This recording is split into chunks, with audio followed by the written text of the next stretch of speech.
ba yan? Nope. Pahingi naman. Nope. Okay, pabili na lang. Teka, quality ba yan?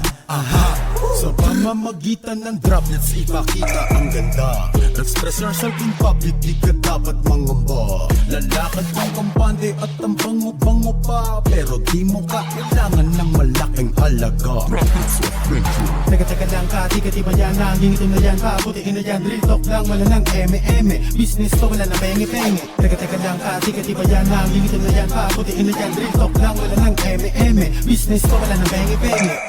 Droplets of Nature. Droplets of Nature. Droplets of Nature. Okay, may tanong ako. Mahal ba yan?